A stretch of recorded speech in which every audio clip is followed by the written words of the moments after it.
What up, witches, and welcome to Witchin and Bitchin, a podcast. I'm your host, Darren. And I'm Vicky. How are you all today? I hope you're doing really, really well. I always leave space now for them to I answer know. before I start talking. I know. You got to give them just a little bit of time. Yes, we do. So I'm wearing a very special jumper I today. know. If you're I watching love on your the tube, jumper. you can It's see the jumper that beautiful. I'm wearing. Very cool. But if you're not It's watching on very YouTube, cool. then why not? Yeah. Well, that's because they're listening on some other thing. That's fine. I know. But if you want to see it, you'll have to go to. Yes. You have to go there for a visual.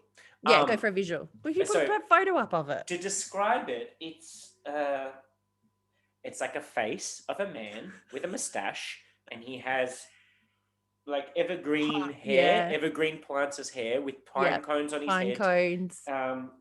There's roots coming out of the bottom. They're roots, aren't they? Yeah. I think so. Some holly leaves and holly berries. Holly berries. So Wonder what we're talking about. Wonder what we're talking about. So what are we talking about, Vicky? Well, we're talking about Midwinter, Yule, Winter Solstice, however you name it, because there's many different names for it. So we're talking about, and didn't we have Yulitha if you're going between the two? We did when it was actually Litha for us. Litha for us, but Christmas for everyone else. We called it Yulitha. Yeah. But this time we're actually talking specifically about Yule at the right time of year. Yes. Which some of you may be like, oh, but it doesn't make sense because all the things you're talking about are very Christmas oriented. But that's because it's funny about that. Yes. Yeah. Oh, yeah. Funny about that, right? I know. Yes. There's a little bit of correlation there. Way to steal our jive. That's it. No tea, no shade. But I know. They take all the good parts, then dismiss the rest. That's it. Just take the fun stuff. We'll leave it behind. So traditionally, Yule. So this is a time when Mother Earth has gone quiet. But if you listen carefully, you might still be able to hear her heart beating. Oh, I love it. It's so poetic. But not as good as Orion, though. No. I'm sure if we were to have him on in this episode, he'd give us some like amazing, poetic, like next level incantation-y type conjure thing about this time of year. Have some magic words in there. And if you have no idea what we're talking about, go back and listen to the episode go with back Orion. and listen to that one. Yeah. It has actually been receiving a lot of praise, and a lot of people have been said that it was extremely thought-provoking because of the way that he just, that man, he can just like. He's got a way with words. He does. He really does. So charismatic. Yeah. And got a way to really get into like the heart of things as well, like getting to that deep space, not surface. Yeah, exactly. Basically with all that being said, so because it's a time when Mother Earth is going quiet and she's starting to go to sleep, that's why a lot of people choose to do things like hibernation. So you may find yourself sleeping in a little bit more. So if your partner's giving you shit for sleeping in on weekends, I just suddenly thought that. I'm just embracing the time of year that it is. Yeah, that's all. I'm going to go with that. It's just my pagan practice of sleeping in. That's it. This is my spiritual beliefs. Yeah, because Mother Earth is sleeping, as should I. So should I. Yeah. And she's in that period of time where she's trying to warm herself, and I'm trying to keep myself warm. I'm trying to keep nice and warm because it's freezing at the moment, she says with a blanket on. Don't you just love how we can just spin anything into being a pagan practice? Pretty much. Yeah, pretty much. Why not? I'll go with it. In all seriousness, though, it is actually an important time to curl up and engage in solitary acts of contemplation, reflection, all that stuff. All of those kind of things. It's that external, internal thing, microcosm, macrocosm, everything. What's happening on the outside is what should be kind of happening on the inside. Other way around. Yeah. Microcosm, macrocosm. I was doing the wrong thing. Not microcosm, macrocosm. You know what I'm talking about. Those things, the internal, the external. The world reflects what's going on the inner.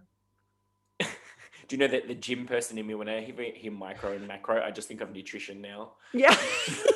Like my macros, making sure I'm eating my macros and getting my micronutrients. Getting all the nutrients. Or if you clearly a gym bunny. Yes. Yeah. Anyways, so in all honesty, so it is a natural time of sleep. So things are starting to, well, not so much here in Australia. Down. Yeah, we probably don't have it as not as obvious. Yeah, it's not as obvious, but things do start to slow down that little bit. It might not be that necessarily all the trees are losing their leaves or all of that, like they've got no leaves on them, but if there's definitely that slowing, that energy is just really started to slow down a little bit. You start to kind of stay home a little bit more. You're probably not as out and about as much, all of that kind of thing. It's just this general energy of a slowing down and coming a little bit more internal, and maybe focusing a little bit more on, say, like your home and hearth. I think that's how they kind of say I've it. been doing that. Vicky knows this. I have been Yes. decluttering my Yeah. house. Like crazy. I feel like I'm always decluttering. Yeah, I know. I'm like, when does it actually ever end? I No, know. it doesn't. Like I've now doesn't. migrated from the pantry. I've now moved into the linen closet. But there's a reason for that as well. So, yes. because of this time of year, I'm gonna touch on it more towards the end of things you can do to honor Yule. Yeah. But there's a reason I'm going through my linen closet and why I decided to upgrade our towels. Oh, and so he won't even tell me what this little. No, you didn't even know what it little is. bit So, is. No. so when I get to the end, you'll have to listen We'll to this all know. whole episode. I have to listen. Hopefully, I'm listening. Yeah, hopefully. But in all seriousness, so it is a period of honoring the dark. On this side of Yule, we honor the dark, which is why a lot of people who subscribe to this idea anyway will do shadow work and honoring the dark side of life. And then once the winter solstice or midwinter passes, which technically isn't in the middle of winter, but you know what I'm saying. Well, not in the middle of winter as according to the Gregorian calendar, but yeah, I was going to say, yeah. Which is ironic that it's at the 21st of June when winter will start for 2 more months. Yeah, for us it does. But that's when the sun's coming back and that's when the peak of winter happens. It's so weird. It's weird. But then I can't remember what the actual explanation for it all is, but from that point onwards, it actually is the coldest part. Yeah. After. And it's so bizarre. You would think as soon as the sun starts to grow a little bit in power or whatever, that it would be warmer. But it's not. But it's not. It's actually the coldest. I think it's to do with the 23.5 degree tilt of the axis it's of something, the Earth. Something related to that is why the colder part is actually after midwinter, not prior to or during. Yeah. I'm not a meteorologist. No. No. I'm barely an astrologist. Well, you know me, I'm not quite there. I'm not even there. Yeah. With astrology. But yeah, and it's quite funny because this one is almost like a little twofold kind of Sabbath, really, because you've got like you said, you've got the before. You corrected yourself on saying solstice. It is a solstice. It is a solstice. Oh, didn't I? You like solstice, Sabbath. I mean, it's both. It's both. It's all of the above. It's everything. And actually, a little fun fact about the solstices. Solstices. I don't know. What's the plural of solstice? Yeah, I don't know. Is it solstice or solstices? I think it's just solstice. I wonder if it just doesn't. I don't know. So did you say one solstice, two solstice? Yeah, see, that doesn't work either. I would think it would be solstices or solstice, but I feel like solstices because the one ending in I is usually only like octopus, octopi, platypus, platypi. Yeah. So it's usually US becomes an I. So maybe it's solstices. Solstices. Why are we talking about this? I don't know. Actually, on that note, where are we going with this? No, because I like etymology because etymology tells you the origin of a word. So now, obviously, a lot of this is speculation because we don't know for certain where words came from. Yeah, that's it. But according to the Oxford English Dictionary, the definitive dictionary of the modern English language, Yule descends from the Old English Yol, so G-E with an accent O-L, and may refer to either Christmas Day or Christmas Tide, or the Old Norse Yol, meaning a heathen feast lasting 12 days, with possible links to Odin and the Wild Hunt, which you're going to talk about soon. Yes.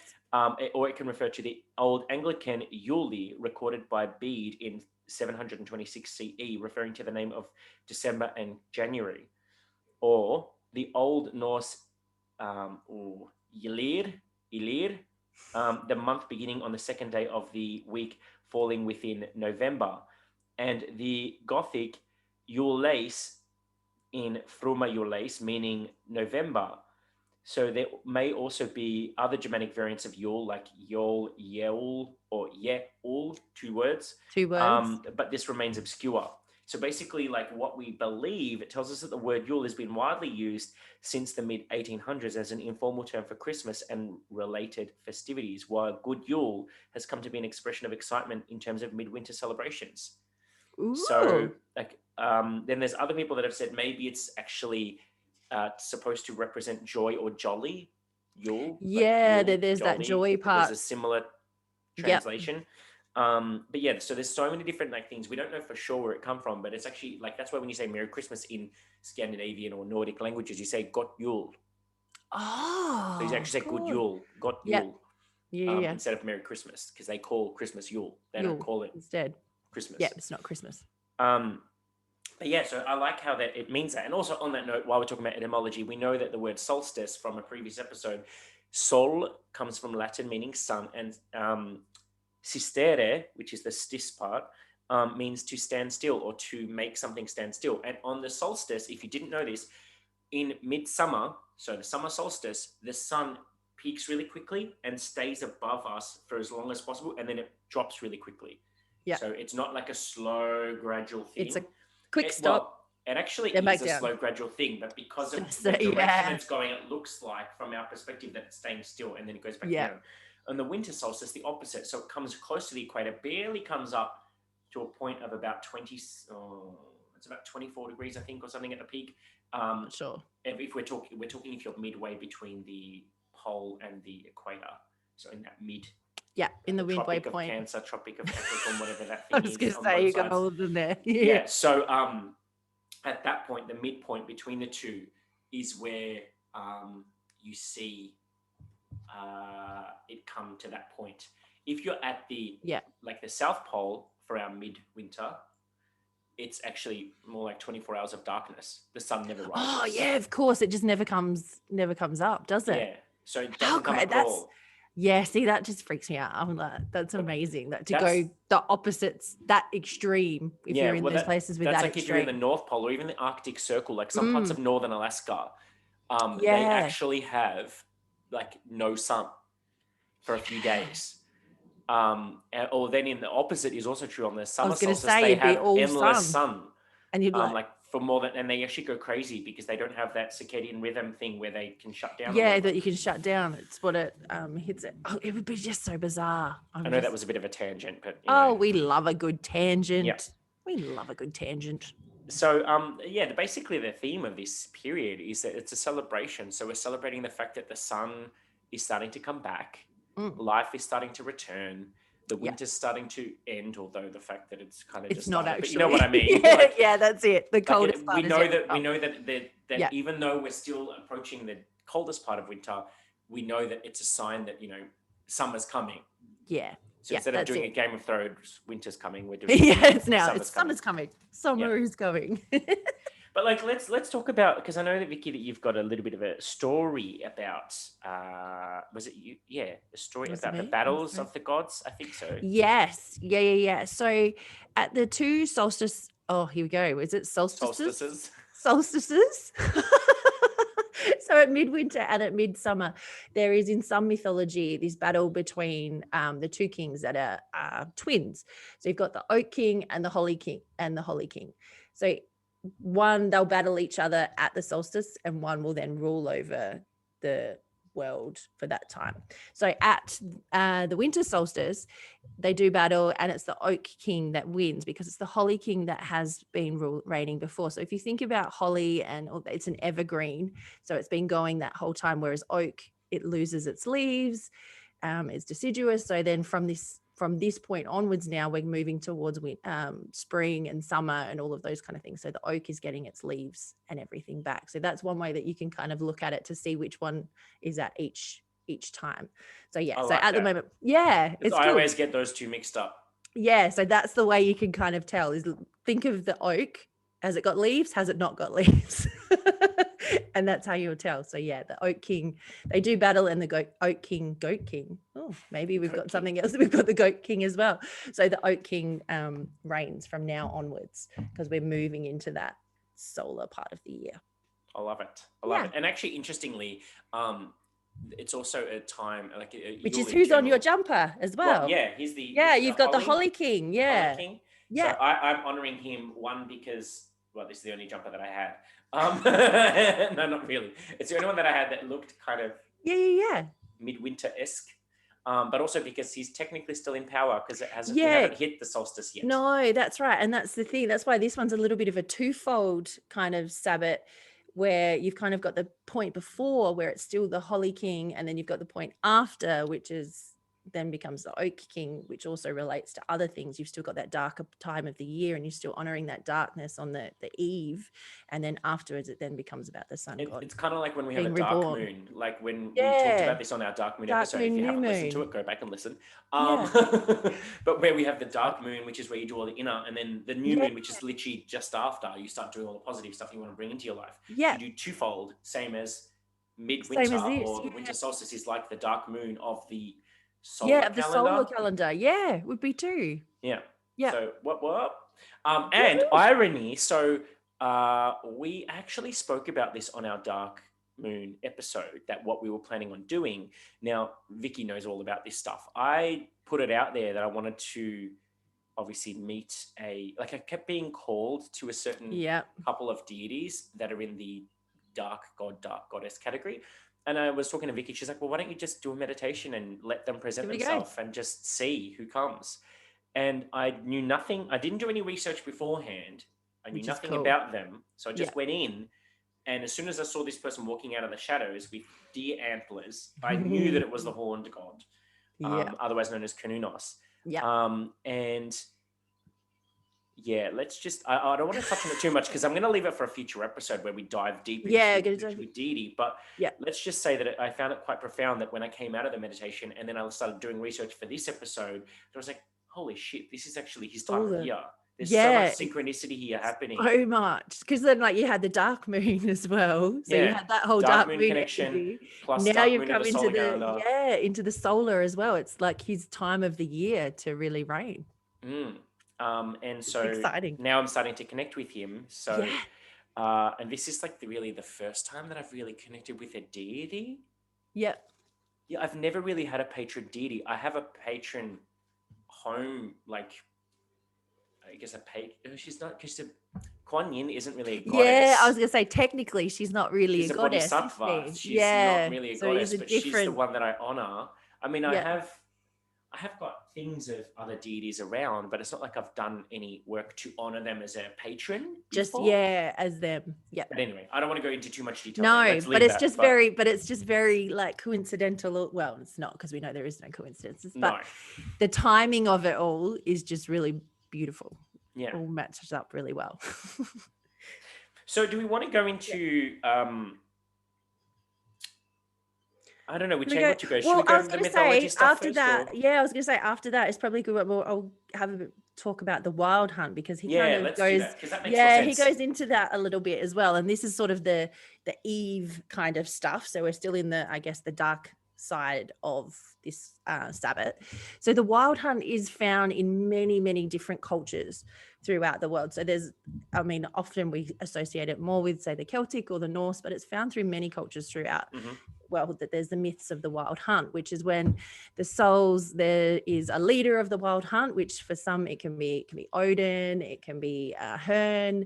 There's been a whole heap. There's just and the Dread Lord of Shadows himself as well, the Horn God, who lead it, and they go around and collecting souls. So there's different myths depending on where it's from. So with the Dread Lord of Shadows, he's collecting the lost souls, or the souls that have kind of become earthbound and don't really know where they are, and he's collecting them so he can take them back and so they can be reborn again.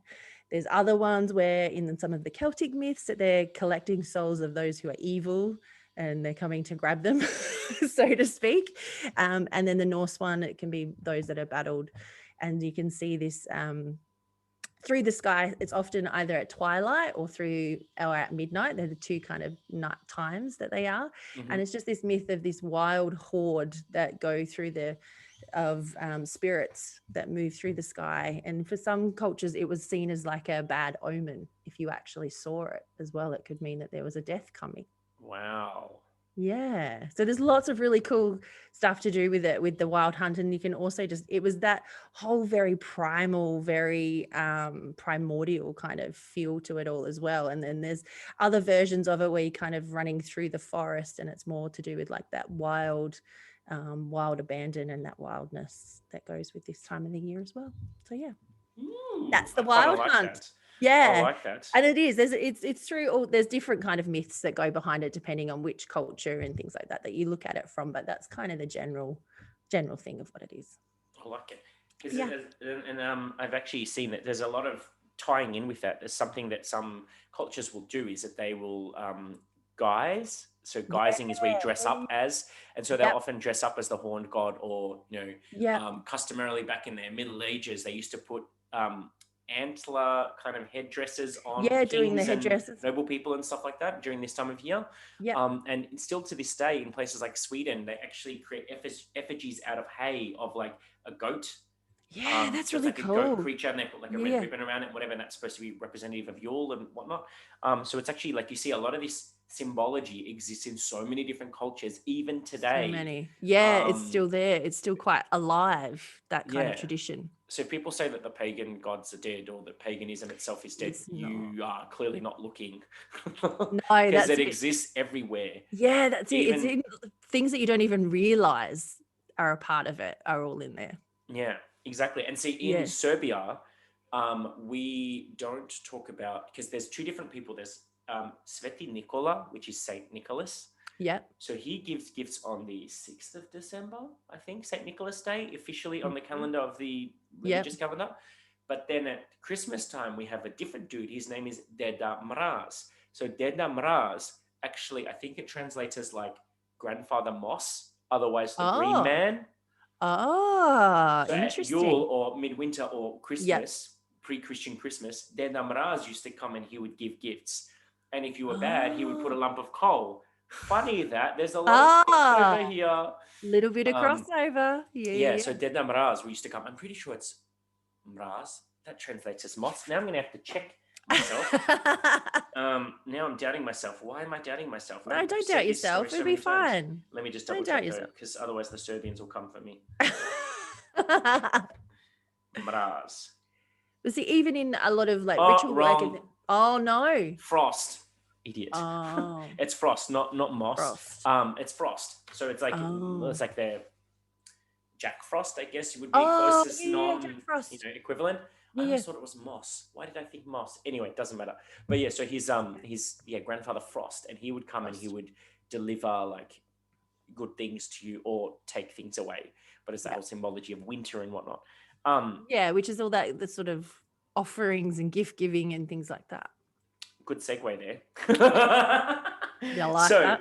Gift giving traditionally back in the day was actually originally used as a means of either placating the gods, to try to appease them, so that they wouldn't be as harsh on your family or on your crops or on whatever it is that you were dealing with.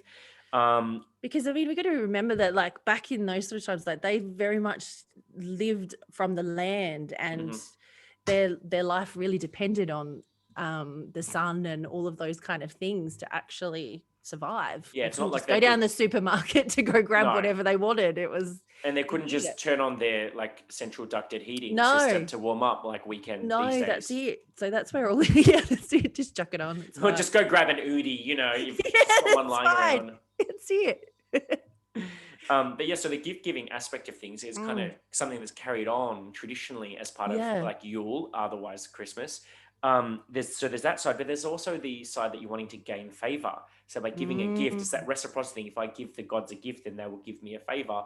Obviously these days that's carried in, reciprocity, that you exchange gifts at Christmas. But that whole gift giving thing is also a way of like sharing one's fortune. So it's an act of, if you like those who are wealthy or who not necessarily may have had a good harvest or something like that, to be able to share with those that might not have. Yeah, exactly. Vice versa, so that in times when they didn't, it could come back to them as well. Yeah, which is awesome.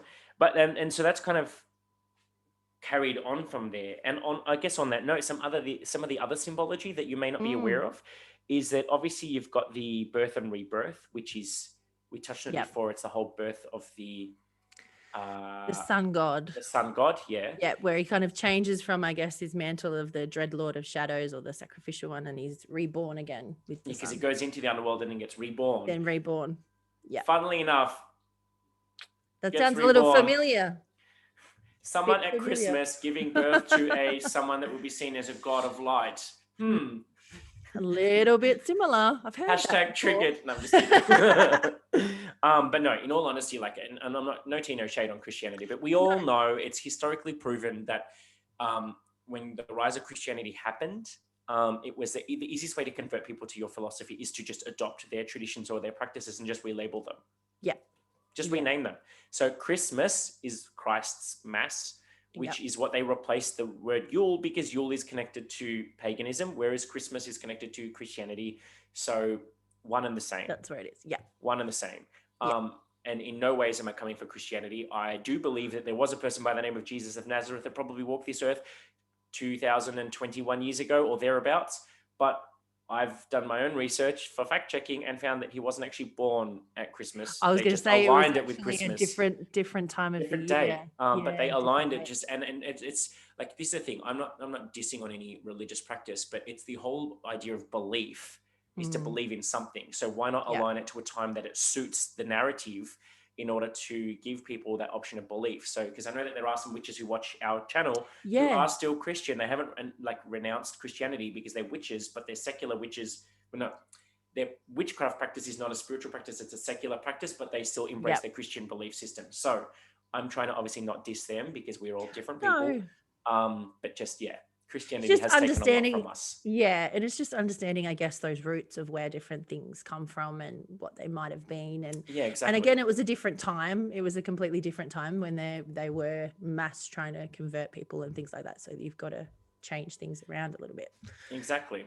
But then other things that you'll see at this time of year. So obviously you've got candles are very common at Christmas time or Yule. So they're symbolic of returning the light. So it's the return of the light as the sun gets brighter and all that kind of stuff. That's why there's candles everywhere. That's why you do carols by candlelight at Christmas, because it's, again, that comes from a Yule tradition of where the carolers would hold candles and they would actually sing for the sun god to return and all that kind of stuff. Yeah, that's it. They were actually singing the sun back. Yeah, exactly. not singing about jolly old Saint Nick riding a sleigh. No. Then you have colors. So red and green are symbolic of the evergreens and the berries that are fruitful in winter. Yes. So there's a reason for it. And same as gold is representative of the gifts and riches that we are exchanging, and also of the sun itself. Yeah. And then you have the white, which is customary at this time of year, is symbolic of peace and silence that comes with winter. Because when the white blanket of snow falls, everything goes quiet. Now here in Australia, we don't get that as that's it. I mean, I've never even seen real snow. What? Never. It's the one thing I desperately would love to do.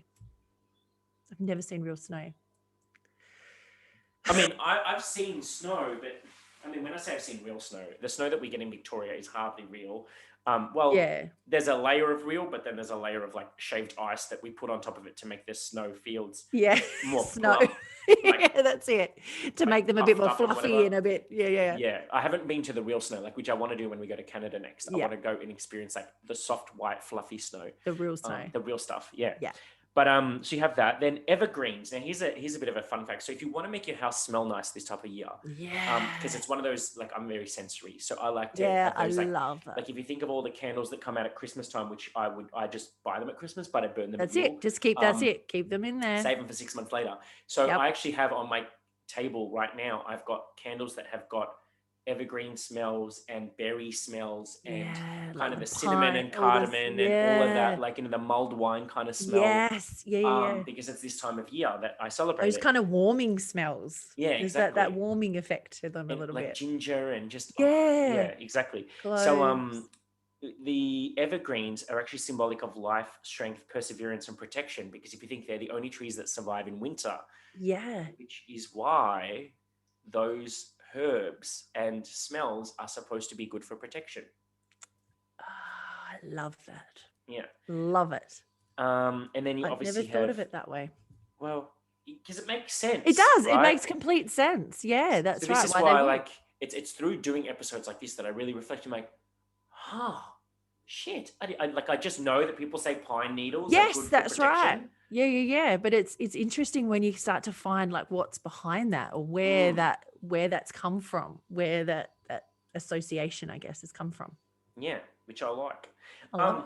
So another one that's a common symbol which we can touch on in more detail, is the Yule log. Yes. So the Yule log is obviously, it's I love it. traditionally a log made out of oak, although some traditions use ash because it was a way of bringing in abundance and whatnot. Yeah. But traditionally it's an oak log that you burn, because obviously the oak king is the one that prevails. That's the one that's And he's the one who brings the heat. So, so you would anoint it with either ale, mead, or whiskey, because obviously it's alcohol, which fuels it. Gets it going a little bit. Yeah. And then you would light it on the eve of Yule using a piece of the previous Yule log as kindling. So a little piece that you keep from the previous year, use that to light the new one. And then if it burnt through the entire night, that was actually a good omen. Now, I actually saw when I was doing this research, is that I saw that there are some traditions that they actually carve out. Oh God, now I can't remember which goddess it is. Oh, I was just about to say like a fun fact, and I've forgotten which one it was. Forgotten what the fun fact was. Where they would actually carve out an effigy goddess of a goddess, but it's one of the Celtic goddesses. I don't remember. Is it? It's not the Morrigan. It's not. Is it Ceridwen? No. Yeah, it could be. Well, she's about rebirth, so yeah, it probably would be her cold. Oh, here we go. Sorry, it's oh God, this is the one I can't say. Oh yeah, I was gonna say it. Cailleach. Oh, the Cailleach. So she's the Celtic mother crone. So as the embodiment of cold and death, she was tossed into the fire so that the family could watch as winter was replaced by heat and light. So yeah, basically that's that whole thing of like you would throw an effigy or whatever of the Cailleach into the fire to make it burn, and then that would be symbolic. I would always advise about having a relationship with a god before you make an effigy and burn it. That's so they understood the reason behind you why burning you an were effigy doing of them. Yeah, that's right. Because there's also a bit of symbology with her in Imbolc as well. It's a bit of like the Oak King, Holly King thing with her, the Cailleach and Brie or Bridget, however you say it. Yeah, depending on who you and it's that similar kind of thing of her. Cailleach is the winter, and she's now the coming of light. So did you want to touch on, because I know that you had some stuff about the Yule log ashes. Yeah, because you can use, it was said that the ashes from the Yule log had healing properties, and you could use them. They were scattered across the crops to have a prosperous year and a prosperous crops. But like nowadays as well, you can also use them for charm making and things like that, for prosperity, healing, all of those kind of things. And making a Yule log is a really fun thing to do at this time of the year. I've done it. We've done it. We do it nearly every year, my daughter and I. And one really cool way. So you go out and find oak, or no? We use like a eucalypt or something that's around here, because I kind of figure that works a little bit better for us, because that's about what's around for us at that time of the year as well. So we use that, and then you can also drill holes into it. You can pop like your wishes and things like that you want to come over, and remembering that these kind of things, if you are making wishes and things like that, or things that you're wanting to bring into your life for that time, being that it's a solar I think it's going to be a lot longer. So we're talking that it's not like the moon. Wishes. Yeah, it's not like the moon where it's a lot quicker. It's a long-term kind of thing. So you can pop them in like little, just on a nice little piece of paper. You can put it in a little hole, and you can even put like a little wish candle in there, and traditionally like have your feast, and you could have the Yule log in the middle and have all the candles lit once that's all done, and then you can burn the Yule log. Oh, and it's just a fun thing. And you can decorate. You usually decorate the Yule log and with holly and whatever. Now I want a fire pit because I don't have anywhere to burn a Yule log. I know, that's the only thing, is having somewhere to burn it. But yeah, because I love sitting around a nice open fire. Oh, me too. And that's what I'm waiting. I haven't had one this year yet, so I'm waiting. I'm going to do the whole Yule log thing this year. I reckon we'll do it and sit outside. Oh, jealous. Yes, of course. I mean, aside from the fact your state won't let me in. I was going to say you're not allowed in because you're like infectious. Just so rude. But yeah, but it's just it's a really cool thing. It's a really fun thing, and you can use the ashes like I said, for different charms, and you can even pop your finger, moisten your finger and put your finger in the ashes, and then on a piece of paper draw a particular symbol or something like that for a charm, and then wrap it up in a red cloth and keep it on you as like a charm for the year until whatever it is that you've sent the energy out for has kind of come true, and then you can not carry it anymore. I like that. Yeah. I like all those little folky traditions. Yeah, like all these little ones. I love these sort of things. And that's right. That's why it doesn't always have to be a big ritual or things like that you do to kind of honor, I guess, the Sabbaths. It can be lots of little things like that can have a lot more meaning too. Well, there's some other folky traditions that I read about. Yeah. So they say that if you want to, like the person who desires prophetic dreams, you could place 9 mistletoe leaves in a handkerchief, tie it closed with 9 knots, and then sleep with it under your pillow.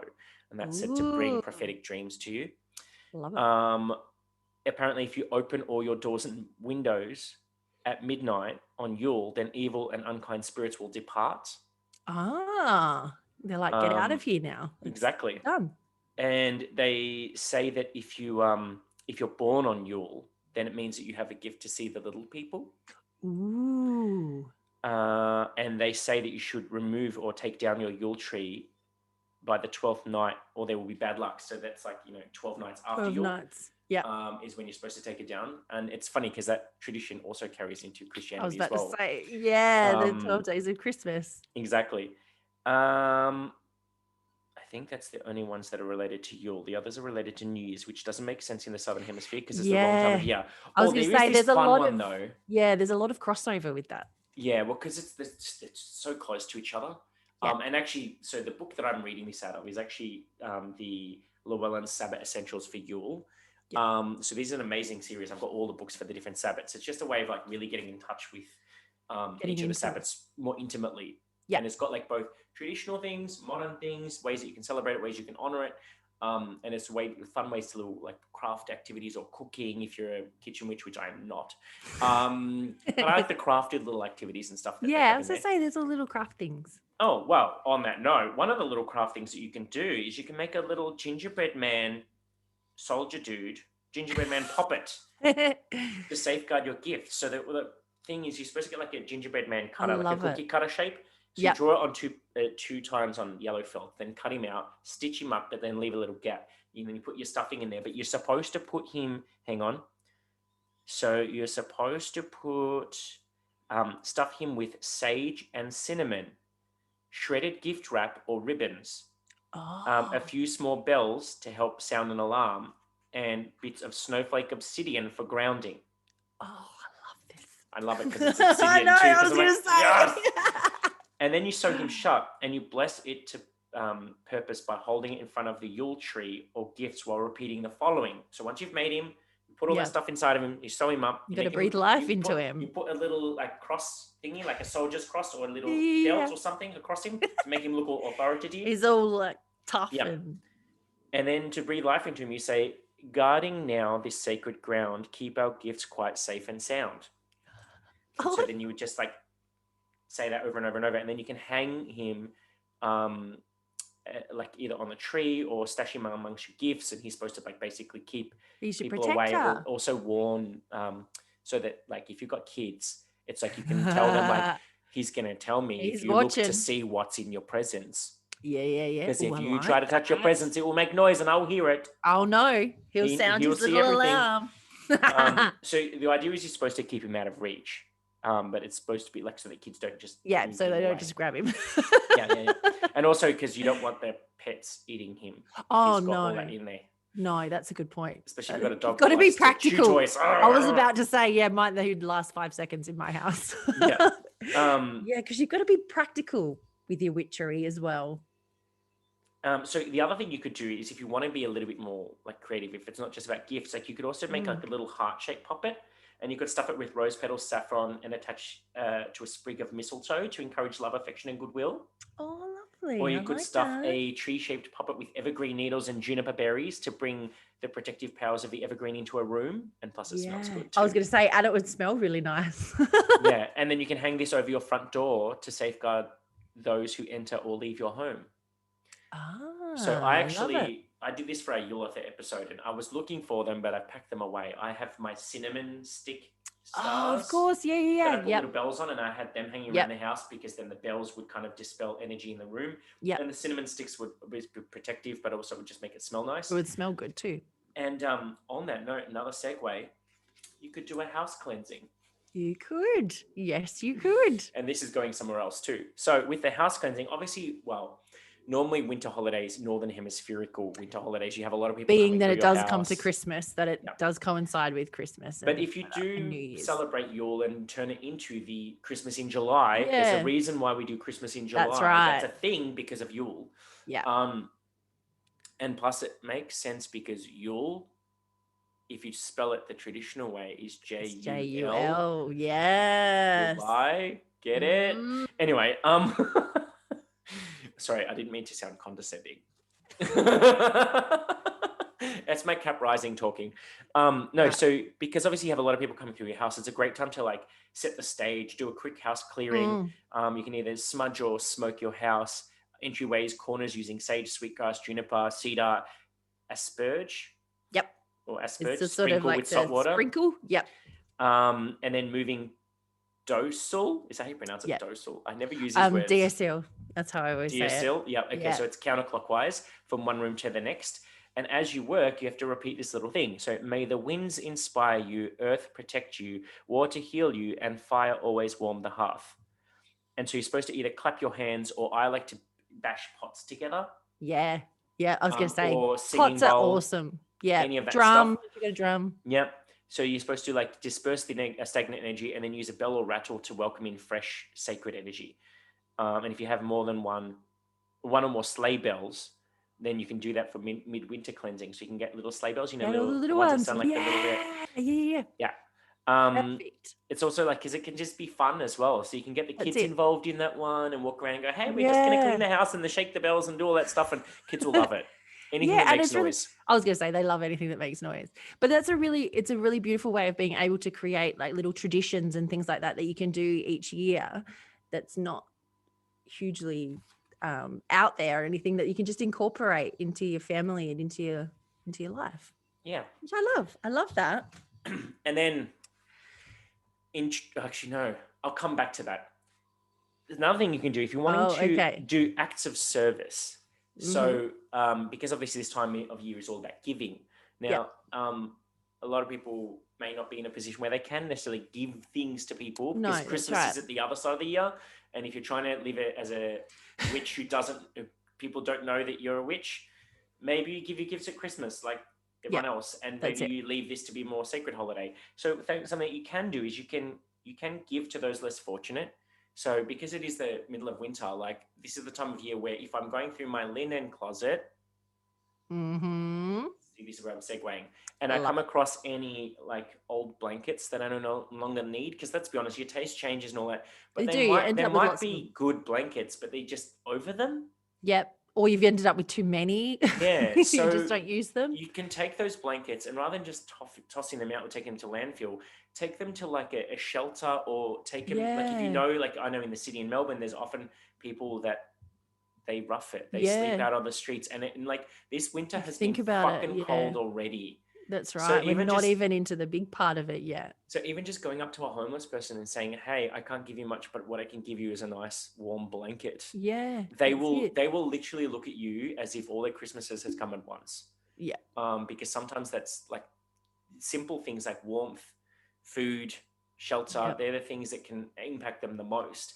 And so a lot of people, they shy away from the like, they do homeless, but they all had a story. They weren't born into this life. Like there's a reason why they're here. So just showing them that gift of kindness, and maybe even just ask them for their story might be all, they need to, that someone actually gives a shit about them. I was going to say, just to be heard and to be seen, really. Yeah. So there's That's a beautiful thing. Yeah. You can also do, like you can give to the wildlife. So feeding the birds and feeding the animals responsibly. Make sure you choose things that they can actually eat. Yeah. Don't throw rice because it can make their stomachs explode. Please don't do that. Please don't do that. So yeah, you can also, I like to go through this time of year because I'm going through my closet looking for all my winter jackets and winter clothes. If there's things that you don't want anymore, donate them to charity. That's it. Like, because I'm always buying new clothes because my taste changes, but the old ones are still good. Donate them to charity. Yeah. Same with your summer clothes. If now we're going to winter, you need more space in your closet. Yeah, you Keep all can your summer flip them stuff away because then around. they have it for the next half of the year. Yep. And then the other thing I'm doing in my linen closet, I left it till the very end. I know. Is because we just went out and bought a whole heap of new towels just because I'm doing this zhuzhing of the house. And I said, I want matchy towels, not All matchy ones matchies. that we've had that have odds and Like ends that and, are all you know, like so many different colors, or and that have got hair old dye and- on them, Yeah. like that is stained So, permanently, yeah.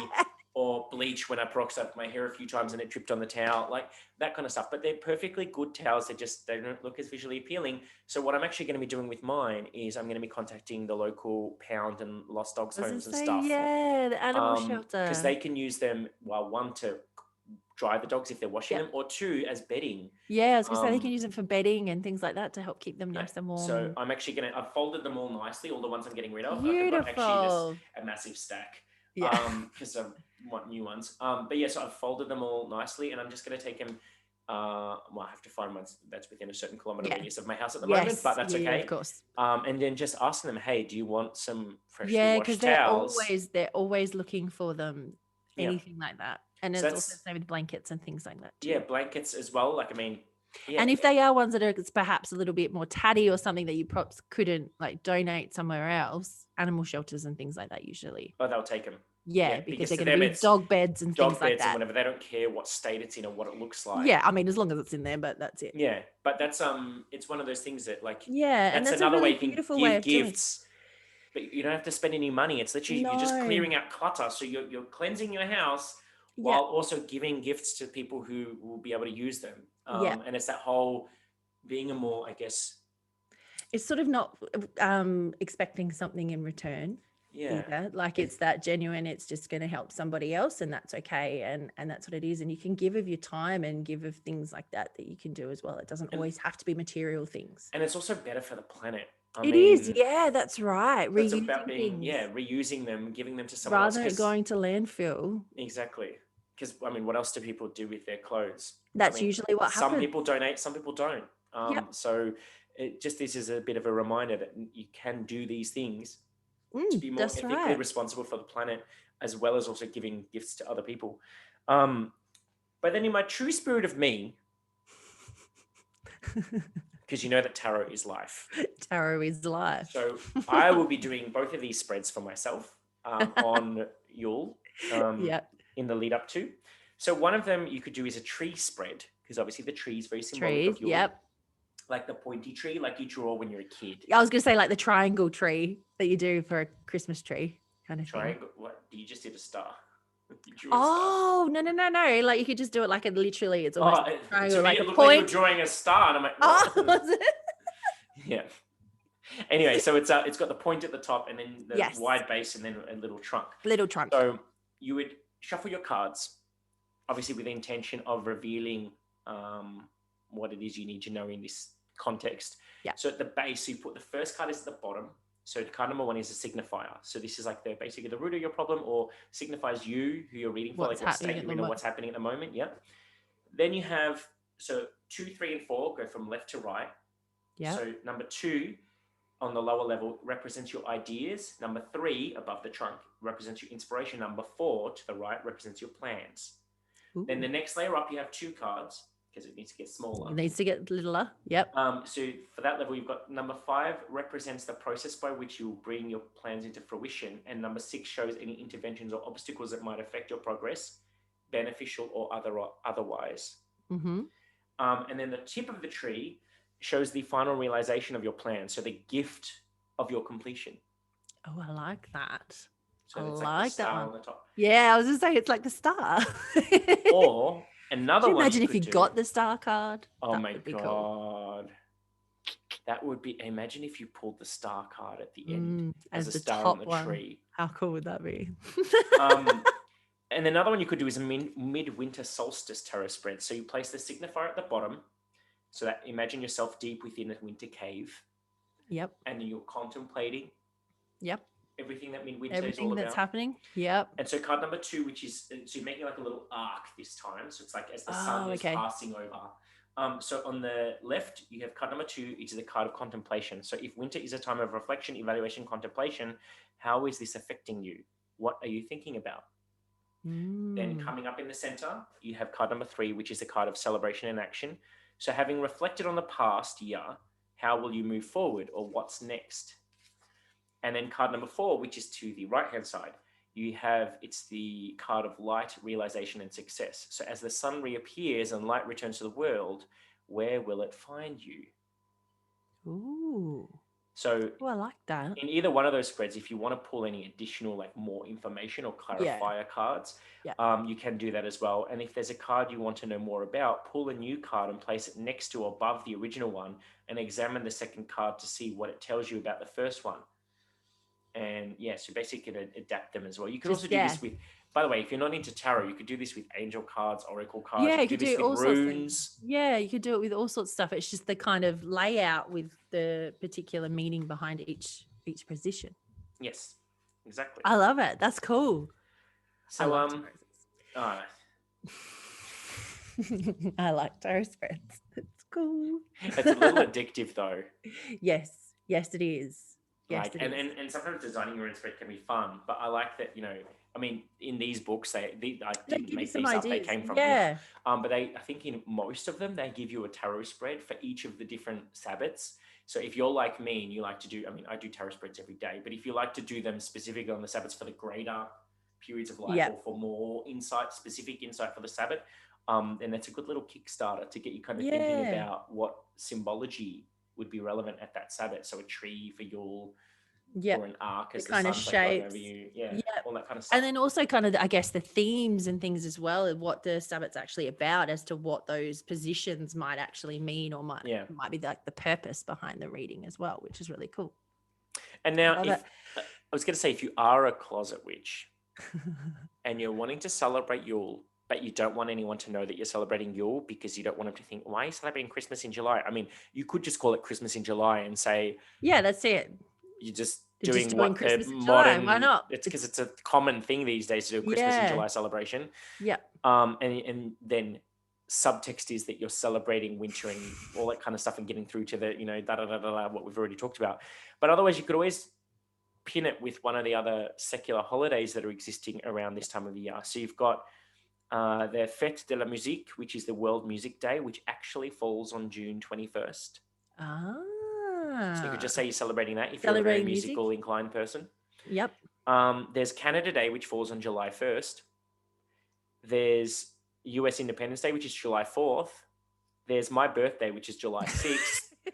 Or there's French Bastille Day, which is July 14th. So you can pick any one of those days and just say you're getting in the spirit of... Probably the 6th is better. The 6th of July is a pretty staple one. It's probably the best, Because if people say, why are you celebrating today? What's today? You just say, it's Darren's birthday. And they're like, who the hell is Darren? You say, when you Listen know, to you the know. Podcast. Yeah, that's it. Only the cool kids know. You like how I just... I love it. I actually say that. that I have renamed Canada Day and US Independence Day as being the precursor to my birthday. I say that North America's just getting... like the prep. They're warming me up for my birthday. Just the prep work. It's just the prep work. Because I actually celebrate both Canada Day and the US Independence Day in different ways. Canada Day I celebrate because my children, future children, not quite born yet, are actually Canadian. So we started years ago on this journey celebrating Canada Day, just to get in the habit, so when our kids are around, because we will celebrate There's it with them. kind of, that's right. There's that continuation. And the US Independence Day, I honor that day because I have a lot of American friends. So I don't do anything for it, but I kind of just... acknowledge it. I usually eat burgers and stuff like that. Like, why not? That's the way I celebrate it. Why not? It's a precursor to my birthday. So any excuse for me. July is a month-long celebration of all things me. That's right. Any holiday that falls in July, I'm going to absolutely celebrate. I'll just take it. It's an extension of my birthday, either before or after. That's it. I just get to keep going. Just keep it on going. Does that mean I should adopt Bastille Day and start... Why not? French Why things? Not? Yeah. I don't even know Why not? Bastille Day, but anyway. I'm actually not sure. I don't know what it's all about. But I think French is that to do with really the French awesome Revolution? Food. I think so, but I'm not. I wouldn't want to say because I really honestly don't know. Oh, I could eat some French onion soup right Yeah, now. I It's was going to so say cold. they That do a would be lot of awesome stuff. delicious. That's it. And speaking of beverages and things like that, this is also something that's really cool to do at the winter solstice. My favorite. Yes. And it's also probably something you could do that doesn't necessarily have to be very overtly witchy either. You can just be making it, is to make mulled wine. Mm-hmm. It's so cool. And I love making mulled wine. I love you drinking mulled wine. I was going to say, see, because it's just like it's a warming beverage and whatever as well. So you can say it's just to kind of do with the time of the year, and that's fine. So you can make it, and it's really cool to make, like as you're stirring it and things like that, you can be putting in that energy, that intention into all of it, and actually to involve like your family if you're making it, say as a family or friends or whatever. Like everybody's kind of involved in chopping up and putting things in there, and then having a go at stirring, so that you're putting all that energy in, and then you get to share it with each other afterwards. So and you could be a total sneaky witch and put specific herbs and spices in there, and then cast spells on everyone. That's right. And then they drink it, and then they're done. So some common good things. Spells. That's it. Prosperity and all of those kind of things. So you can just use any kind of bottle of red wine. A dry red wine is usually best, and you can add some sugar, a little bit of water. Oranges are often put in there, like slices of oranges, or lemon, cinnamon sticks, cloves, all of those kind of herbs and spices that are sort of kind of associated, that warming kind of thing. And then stirring it all around, and then serve it. You need to serve it nice and warm though. It's not one that you let go cold. It does. Do you know, because need to be served warm, people who or kept warm. Yeah, because you don't want to drink mulled wine cold. No, because it goes really bitter. Yeah, it goes really bitter and really gross. So even having it like, I don't know, like those fondue kind of things where you have like the candle warming it underneath, just something to keep it warm. So my mum, her partner is actually German, and so it's very common in German culture to drink glue wine. They call it glue wine, which is mulled wine in German. And so in the middle of winter, she always makes glue wine with him, and they invite us over, and I love it. Chris can't stand it. He likes to drink normal wine. He's like, why ruin perfectly good wine by making it like this? I'm like, it's not ruined, it's enhancing it. But do you know what I do? Because people know that I like to drink wine, but look, I'm not a wine snob, but I am. I do try different wines, but if people, because sometimes people will just buy a bottle of wine and they don't know, if they're not wine drinkers, they just grab any bottle, usually the cheapest, and then they'll give that to you. And to me, price tag means nothing on good quality wine. I can get some really good $9 bottles. Yeah, that's right. But you got to know what you're looking for. If they don't know and they give me one and I'm like, oh, this isn't a great wine, that's when I save it for. That's it. It's for the when I'm best making time. mulled wine, or when I'm making sangria in summer. Yep. And cheap wine doesn't matter because you're putting all the other shit in it anyway. So that's it. It doesn't matter. So it can be any kind of bottle. It's fine. You can put whatever you want in it. So on the flip side, I would not suggest grab a bottle of Penfolds Grange and making mulled wine out of it. No, sacrilege. probably not the best idea. I will send the dark gods after you. I was going to say. Yeah, but it's a fun activity that you can kind of all do together, and it, again, like I said, it's not overtly witchy either, so it's a way you can incorporate it with without necessarily everybody knowing what's going on, but it's just a fun thing to do. I like it. Do you know what else is a fun thing to do? What? To end our episode on a nice little invocation type prayer thing of the dark god. So yes, I think that's a fun thing to do. Don't you, listeners? Do you think it's fun to do that? I think so. It's definitely is. Oh, and you can drum up the sun as well. That's something else I forgot to mention before you go into that, because it kind of links with it all anyway. It does. So it's perfect. So drumming up the sun when the solstice, when he's coming up that first morning. And you all know me, I like to sleep in, and I have done this numerous times. Well, because at midwinter, the sun comes up later anyway. So it's not like when I told you all that I was going to get up and watch the sunrise on the summer solstice. No, it's because not that's like fuck off a clock. However, it is very cold. Yeah, it's very cold. So rug up, but it's this whole thing of kind of, for want of a better word, you're invoking him to come back, and from here on, it's all, I guess it's almost like a type of New Year kind of thing. You can kind of correlate it a little bit with that. So that's a really fun thing to do as well. And you could say something like this. So we all ready? I haven't recited this to rehearse it. I'm just going to literally, I'm going to have to read it off the screen here. But so that's okay. Go for Maybe it. what we might do is we could even copy and paste this and put it into the Yeah, we comments on the could. post. So that way, if anyone wants to recite it along, we'll put Yeah. the text version, and then you can always do it as a little joint incantation. Yep. It's one that's been around for a really long time. I don't know who's the actual original source of this one, but yeah. Okay. So here we go.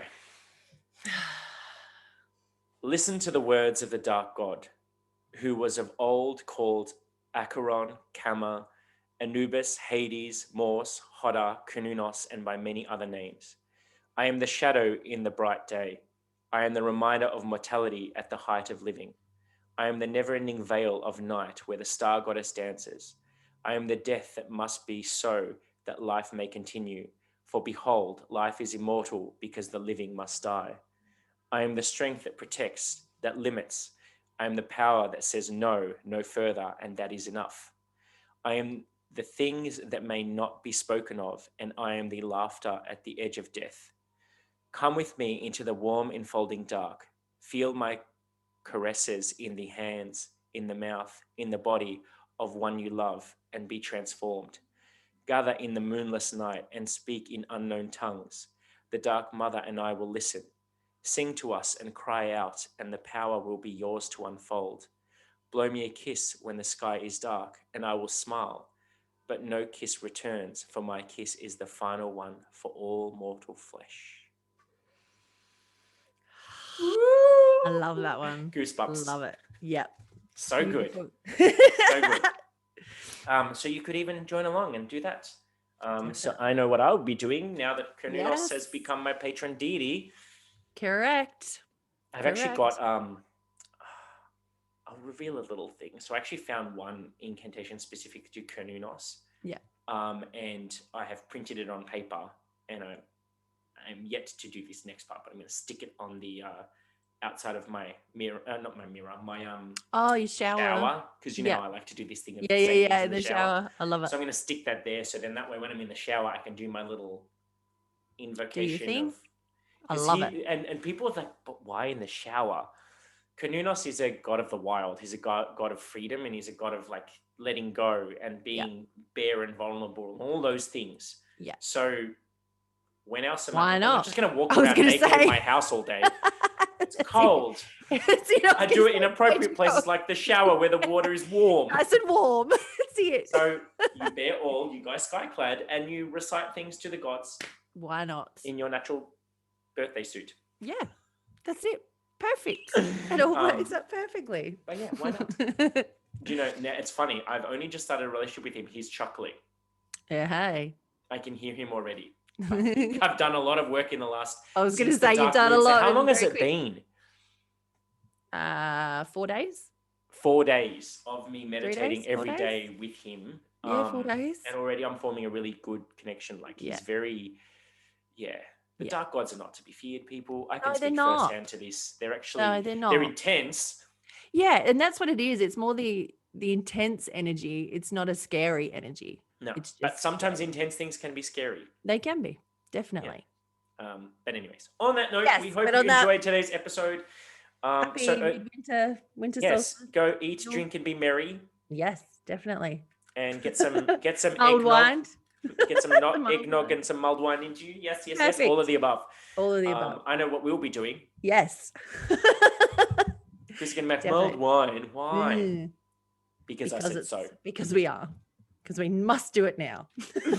But anyways, until next time, we'll see you all soon. See ya. Bye.